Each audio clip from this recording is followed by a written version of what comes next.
Hello and welcome to the Persona Project. My name is Laura Sheeran and I'm a multidisciplinary artist from Ireland.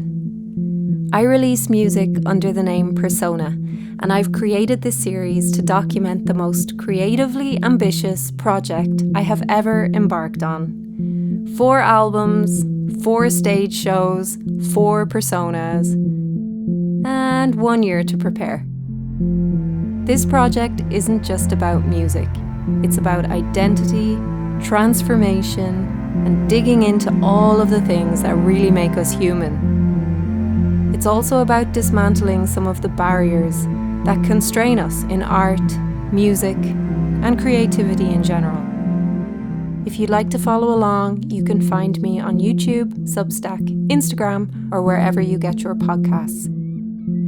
With that being said, let's get into the episode. Hello. What a month. It's been a pretty fucking full-on month. So much has happened in February. A lot of February was spent breaking the whole big picture project down into all its individual components and just beginning to build from the ground up.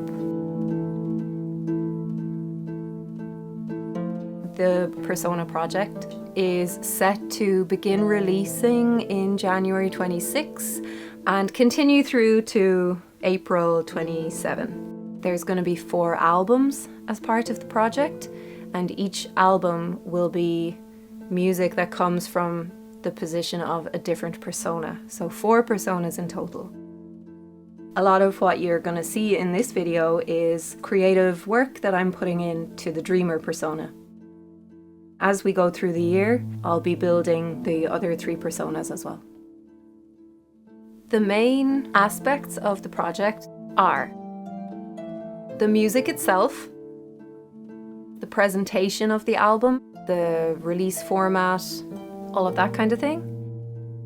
There is the stage show for each album. In February, I started working on all of these different elements. And there's a lot. I'm not gonna lie, there's a lot to think about and a lot to get going. But you know what? I've a year and I know I can do it. So I'm just gonna do it.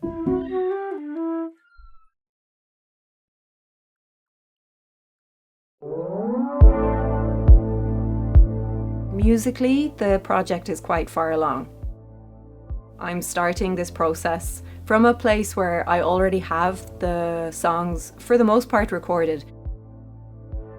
There's just some production elements that I still want to polish. Maybe I've used synthetic instruments and I want to record real ones. There's always some lyrics that I never committed to, or the line here or there that I know I want to change. All of those things are getting fixed.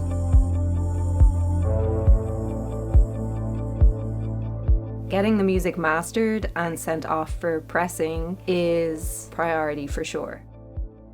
I need to be getting mixes from my side of the Mixiverse in Logic, which is what I record into, to Brian's mixing setup in his studio, where he uses Reaper. Or we got rid of this sort of thing as well, let's just see what happens. That comes with challenges because there's so many variables and so many things that can go wrong when you're bouncing stems. It's just really you have to pay so much attention. There's always a little bit of back and forth. It always takes way longer than you think it's going to take.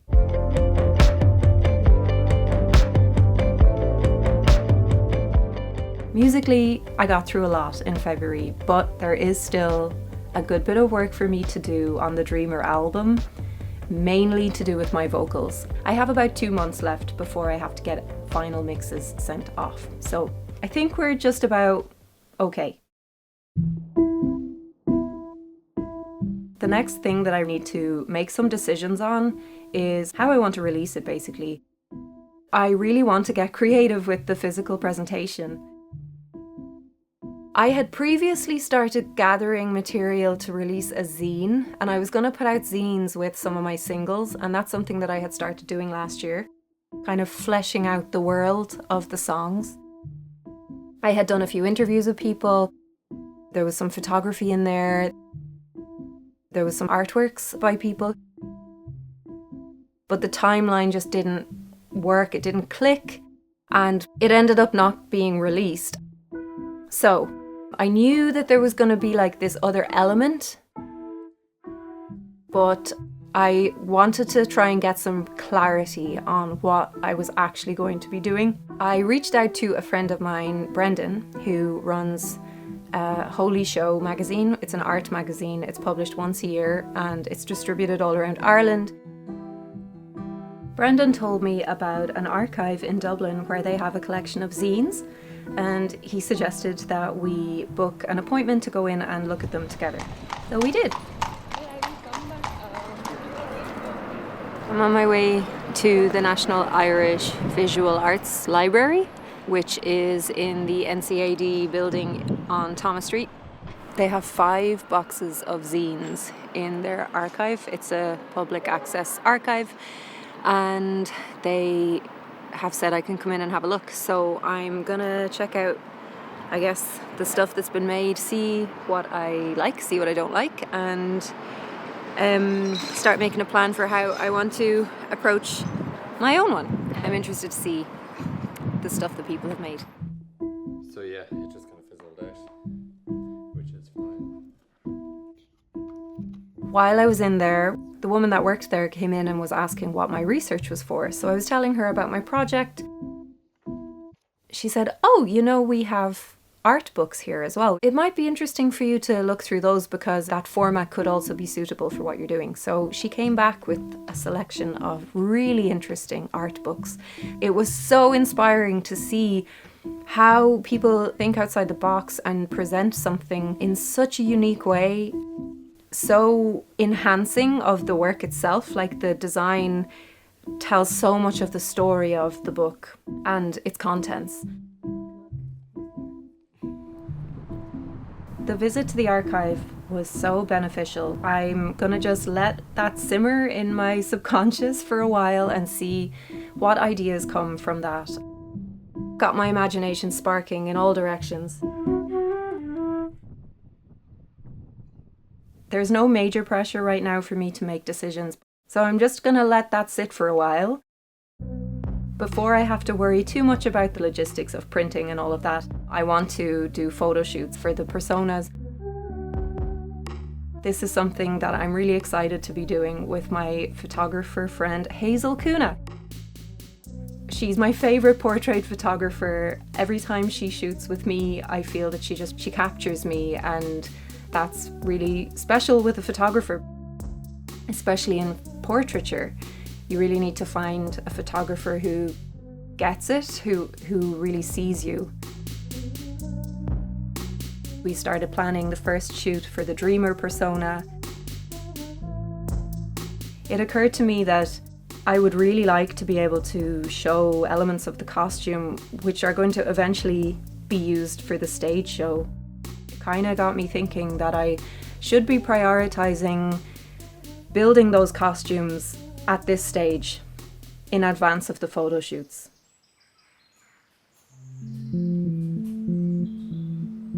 The costume has started representing something much bigger than just clothes for a photo shoot or clothes for the stage. Hazel and I spoke at length about this at the time because a lot of her work actually incorporates embroidery into her photography. She's a mixed media artist.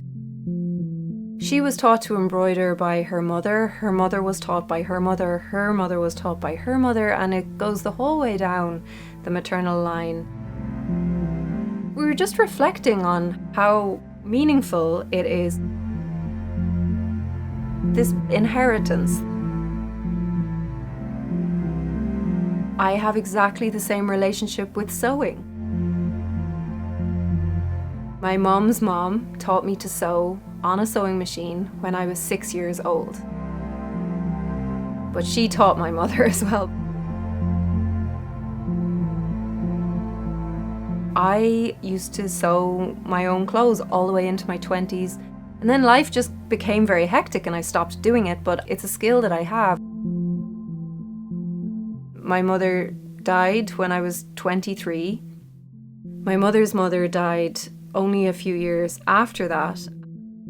And it's something that got handed down to me, and I feel like it's really important that it doesn't just end.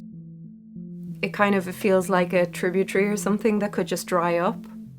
So I thought, look, if I'm gonna make this body of work that's already this big, I'm gonna make as much of it as I can myself. And it's gonna be true, it's gonna be authentic, and it's gonna represent the legacy of my maternal line. This is a beautiful way for me to reconnect with them and to bring them into my work in the present day.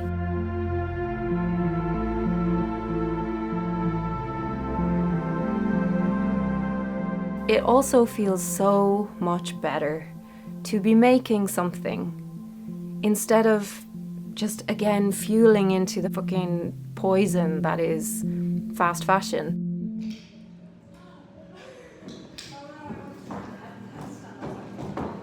Over the past year, I've been learning a lot about my physicality as a performer. In February, I reached out to a movement director friend of mine, Robyn Byrne. She was like, yeah, let's do it. Let's do a session together. So we rented a studio. We went in for the day. And oh my God, it was incredible. The first thing she did was she just got me to sing without moving any of my body. And it was so hard. It was so hard. I could just feel every limb, every part of my body just wanting to move. And it really taught me like how much energy your body is trying to express all the time. If you are in control of that, like, and you can harness it, you've got so much to work with. So that was really illuminating. We played a little bit with some costume elements. You look so different. I know. It's quite weird. Experimented a little bit with different looks. I don't know, is it? I think that's too much. It's also giving one MacEvilly. Oh yeah! We started from no movement at all and then just slowly built it up.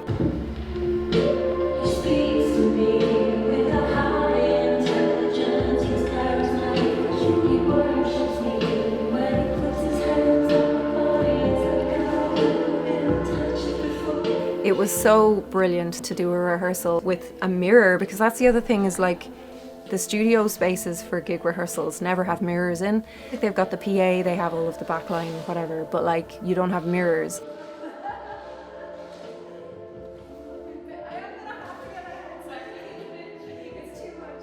So I've actually never rehearsed for any gig and be able to see myself. It was so beneficial. Through the motions of doing that, I was able to start visualizing the set. I was able to start imagining the layout of the staging. Like it all just started appearing in my imagination. I'd love if there was like a bar that I could like hang off and like if something spilled out of a container or something, and then I can play with that and then find the next one. Yeah. And then appearing like there needs to be so many different layers to this costume. Diamond in the Dark, I think. I got so much out of that day. It was like really, really great. That part of the costume that's revealed is inside the costume. I'm wondering if this could be almost connected to like a headpiece or something. Like the sparkles are kind of coming down almost like it's part of the wig, like, and then at some point that headdress comes off. There's loads to build on anyway. Yay! Thanks so much, Robyn. Yes.